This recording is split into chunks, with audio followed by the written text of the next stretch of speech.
On n'est pas sérieux quand on a 17 ans. Eh oui, je sais, Rimbaud avait raison. Mais là, quand même, avec le bac français et tout, je crois que tu seras d'accord avec moi, un peu de sérieux ne nous fera pas de mal. Moi, c'est Anissa, et je te propose de t'aider à réviser. On y va ? Ton bac de français avec Anissa. Aujourd'hui, Cyrano de Bergerac d'Edmond Rostand.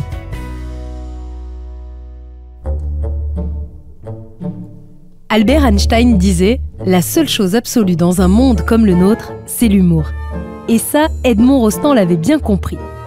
Figure-toi que le célèbre écrivain français est né un 1er avril, le jour des blagues et de la plaisanterie. Et malgré sa passion pour les drames, Edmond Rostand a parsemé d'humour une grande partie de ses œuvres. Pourtant, au début, sa carrière littéraire a du mal à décoller. Dès 1890, alors qu'il a 22 ans, il publie 2 recueils de poèmes, Les Musardises et Ode à la musique, qui passent complètement inaperçus. En gros, c'est un énorme flop. C'est le théâtre qui va le faire connaître du grand public. D'abord avec sa comédie des Romanesques en 1894, et puis surtout avec la pièce qui suivra 3 ans plus tard et qui restera extrêmement célèbre, tu t'en doutes, c'est Cyrano de Bergerac. La pièce se joue pour la première fois le 28 décembre 1897 au théâtre de la Porte Saint-Martin à Paris. Et c'est un succès.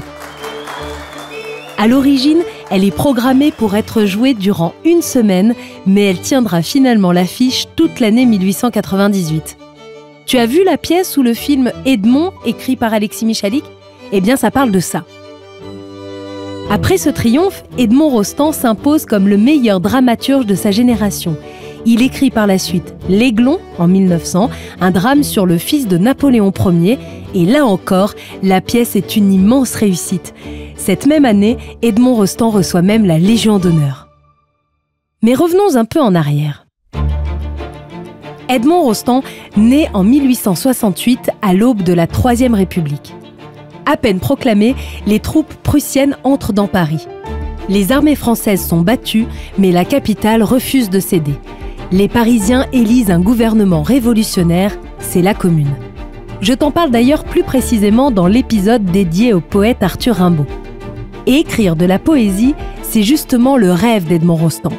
Il se lance dans l'écriture après avoir fait de brillantes études d'avocat. Mais à la fin du XIXe siècle, c'est le symbolisme qui triomphe, avec Verlaine, Mallarmé ou encore Arthur Rimbaud et son célèbre recueil de poèmes « Les Illuminations ».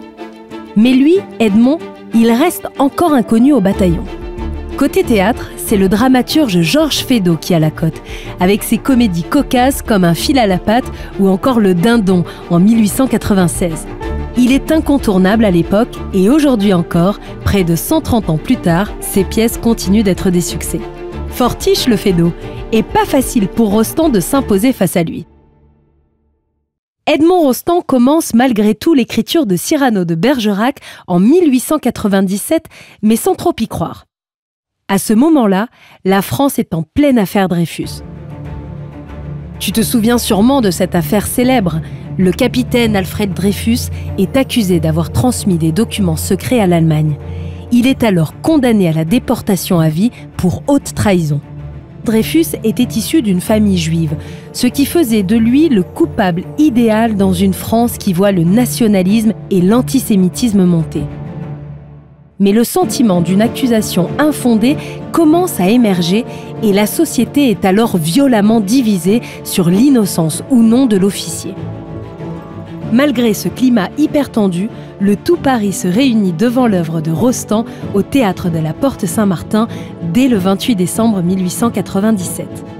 Mais alors, il a écrit quoi au juste comme histoire pour tous les rassembler comme ça ?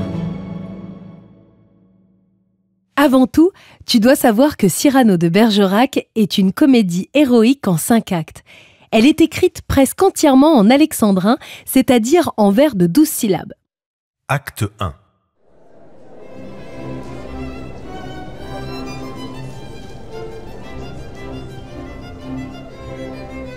La première scène s'ouvre dans un théâtre, à l'Hôtel de Bourgogne. Une grande partie de la société est présente, autant de cavaliers, de bourgeois que de laquais. Dans le public, il y a le baron Christian de Neuvillette, un amoureux maladroit qui n'a d'yeux que pour la très belle Roxane, qui est aussi dans la salle ce soir-là. C'est une jeune femme sensible à la poésie et d'une beauté resplendissante.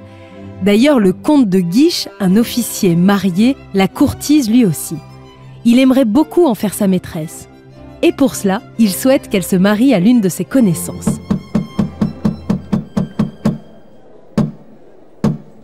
Le rideau se lève, la pièce commence. Et là, du public, surgit Cyrano de Bergerac. Mécontent de la pièce, il intervient et demande à l'acteur de se taire. Un peu comme Yannick dans le film de Quentin Dupieux. Les deux hommes sortent leurs épées, entrent en duel, le public est indigné. Là, un certain vicomte de Valvert provoque Cyrano sur son nez. Plutôt mesquin, hein, la critique sur le physique, je te l'accorde. Il est vrai que Cyrano est connu pour la taille de son nez. Un nez immense, voire même démesuré. Mais c'est un homme d'esprit, un poète, et pour répondre, Cyrano sort la carte de l'autodérision. Malin. C'est un peu court, jeune homme. On pouvait dire, oh Dieu, bien des choses en somme. Et c'est là qu'il prononce la célèbre tirade du nez. C'est un roc, c'est un pic, c'est un cap, que dis-je, c'est un cap. C'est une péninsule. Le public applaudit et Roxane aussi est conquise. Elle désire même le rencontrer.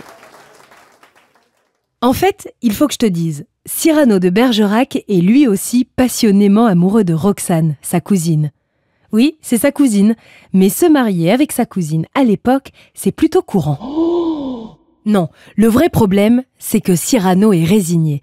Il pense qu'avec sa laideur, il n'a aucune chance de conquérir la belle Roxane. Acte 2.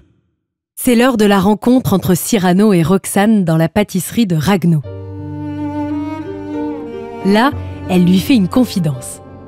Elle est amoureuse, mais de Christian de Neuvillette. Tu sais, c'est le baron qui est lui aussi fou d'elle. C'en est fini pour le peu d'espoir qu'il restait à Cyrano. Christian vient tout juste d'entrer comme cadet dans la compagnie de Cyrano. C'est un homme valeureux à la guerre, mais il ne sait pas parler aux femmes. Alors Cyrano, qui brûle de mots d'amour pour Roxane, lui fait une proposition plutôt étonnante. Il lui propose de l'aider à la séduire. Acte 3. C'est la célèbre scène du balcon. Roxane est à l'étage. Christian est en bas avec Cyrano dans l'ombre. Cyrano déclare alors son grand amour à Roxane, tout bas, et Christian répète ses paroles tout haut. Roxane est sous le charme de cette poésie. Christian monte au balcon, ils échangent un baiser, et lui, Cyrano, souffre en silence. Mais un événement va tout faire basculer. Un capucin vient alors remettre une lettre provenant du comte de Guiche. Tu sais, l'officier qui veut absolument marier Roxane avec son ami pour ensuite en faire sa maîtresse. Il lui annonce qu'il viendra la voir dans la nuit. Roxane est totalement opposée à ce projet de mariage et ne veut plus quitter son nouvel amour, Christian. Alors elle demande au capucin de les unir sur le champ. Mais lorsque le comte de Guiche apprend cela, il décide de se venger et fait partir Cyrano et Christian à la guerre, combattre à Arras. Acte 4. Même sur le champ de bataille, Cyrano de Bergerac ne cesse de penser à Roxane. Il lui écrit même de nombreuses lettres d'amour qu'il signe du nom de Christian. Roxane est folle amoureuse de ces mots. On pourrait clairement dire aujourd'hui qu'elle a été victime de catch-fishing. Mais Christian de Neuvillette finit bien par réaliser que sa dulcinée ne fond pas d'amour pour sa personne, mais bel et bien pour l'esprit de Cyrano.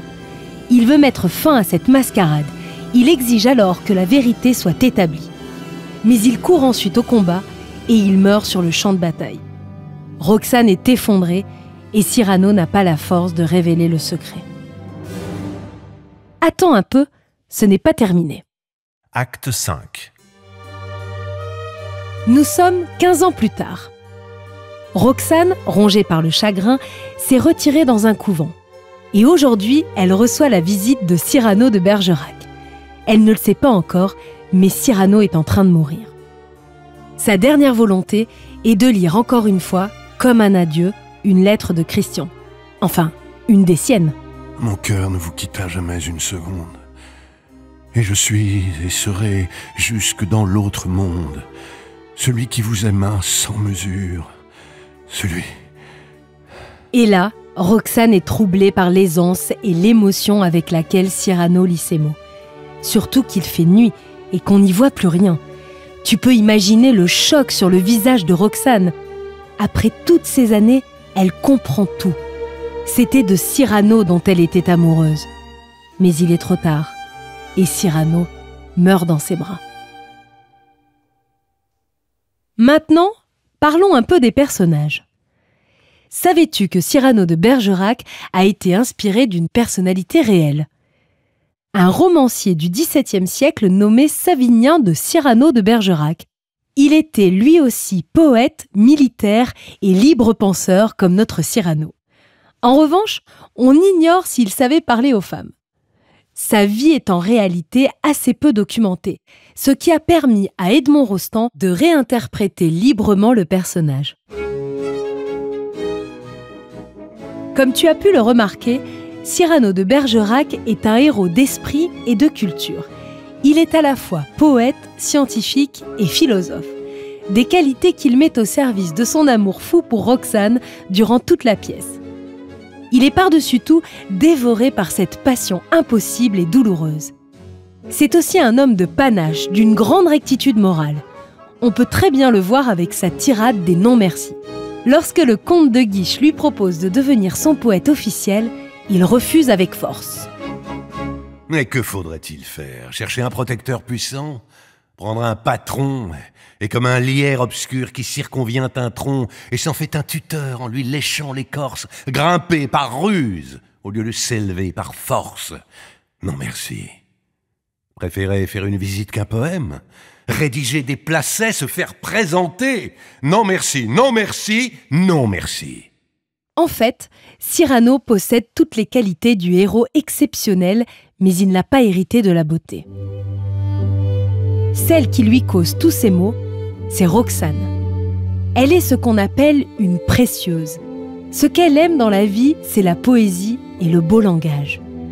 Comme Cyrano, la très belle Roxane est portée par l'amour brûlant qu'elle éprouve. Mais elle sera finalement une bien triste amoureuse. Et doublement. Son premier amour, celui pour Christian, est le résultat d'une duperie. Et son second, cette fois pour Cyrano, elle ne s'en rendra compte que trop tard. Et puis il y a Christian. Christian de Neuvillette, grossièrement, c'est tout le contraire de Cyrano de Bergerac. D'abord, il est beau. Et puis ce n'est pas un homme d'esprit, mais d'action. Il ne possède aucun talent oratoire. C'est le genre de garçon direct et sans finesse. En amour, il est maladroit et finalement malheureux. Dans le même esprit, il y a le comte de Guiche, qui souhaite marier Roxane au vicomte de Valvert dans le but d'en faire ensuite sa maîtresse. C'est un officier courageux qui ne recule pas devant la bataille. Mais avec les femmes, tu l'as compris, c'est un courtisan sans scrupules. Tous ces personnages gravitent autour de 3 thèmes principaux: l'amour, la laideur et la beauté, et le panache. L'amour. Cyrano aime Roxane, qui aime Christian, qui l'aime en retour. Tandis que le comte de Guiche convoite Roxane pour faire d'elle sa maîtresse. La passion est au cœur de la pièce. On peut même parler de passion exclusive. Cyrano de Bergerac n'aimera qu'une seule femme au cours de sa vie, Roxane. Et Roxane, quant à elle, restera pour toujours fidèle à Christian, même après sa mort, en se retirant dans un couvent. Pourtant, cette passion fidèle est aussi pathétique. Elle est douloureuse et malheureuse car elle repose sur un malentendu. Roxane est amoureuse du physique de Christian, mais aussi de son esprit, qui est en réalité celui de Cyrano. Autrement dit, elle aime une personne qui n'existe pas. En conclusion, dans cette pièce, l'amour ne porte pas bonheur. D'ailleurs, la beauté et la laideur sont sans cesse mises en parallèle, qu'elles soient physiques ou d'esprit. Cyrano souffre de sa laideur, À cause de son grand nez, il refuse obstinément de déclarer sa flamme à Roxane. Mais comme tu le sais maintenant, il a la beauté de l'éloquence. Tout le contraire de Christian. Les deux hommes sont complémentaires. Le premier est l'esprit, tandis que le second est le corps. Cyrano, homme d'esprit, poète éblouissant, amoureux sublime et homme de panache. Le panache, c'est la volonté d'être partout et d'être toujours exceptionnel. Cyrano le dit lui-même, il veut être admirable en tout, pour tout. Il l'est sur les champs de bataille, en amitié comme en amour, et fait preuve d'une intransigeance absolue. Bon, bah voilà, on a bien bossé. Je crois que sur Cyrano de Bergerac, on est fin prêt. Alors on résume. Voilà pourquoi tu vas adorer lire ou relire ce chef-d'œuvre d'Edmond Rostand. D'abord parce que c'est une histoire d'amour poignante, un amour impossible certes, mais sublime, pur, qui n'attend rien d'autre en retour. Aussi, c'est une histoire pleine de bravoure et de grandeur. Cyrano de Bergerac est un homme d'honneur, de droiture et de justice. C'est un personnage doté d'une grande générosité et d'un important courage. Bref, c'est le genre de héros qu'on adore. Enfin, pour la dimension poétique de la pièce. C'est une histoire pleine de verve et de brio. Les rimes, les mots et les images employées dans chaque vers prononcé par Cyrano vont éveiller ta sensibilité à l'alexandrin. Et tu verras, la pièce se lit très bien. Une dernière info pour la route ? Tu te souviens, au début de l'épisode, je te disais qu'Edmond Rostand était né un 1er avril. Eh bien, il a fondé le Club des Natifs du 1er avril, un groupe qui permettait aux membres nés ce jour-là d'obtenir quelques privilèges, comme par exemple des entrées gratuites au théâtre ou à l'opéra. Mais aussi des pouvoirs bien plus cocasses, comme celui de rire aux enterrements. Oui, tu as bien entendu. Ah ça, on peut dire que niveau imagination, Edmond Rostand avait du nez. Si tu veux réviser un autre livre au programme du bac français, ou tout simplement plonger dans l'un des grands chefs-d'œuvre de la littérature française, retrouve-moi dans un autre épisode de ce podcast. Ils sont tous dispo sur toutes les plateformes habituelles, sur le site et l'appli Europe 1 et sur anabac.com. À bientôt. Ton bac de français avec Anissa est une coproduction Europe 1 édition Hatier.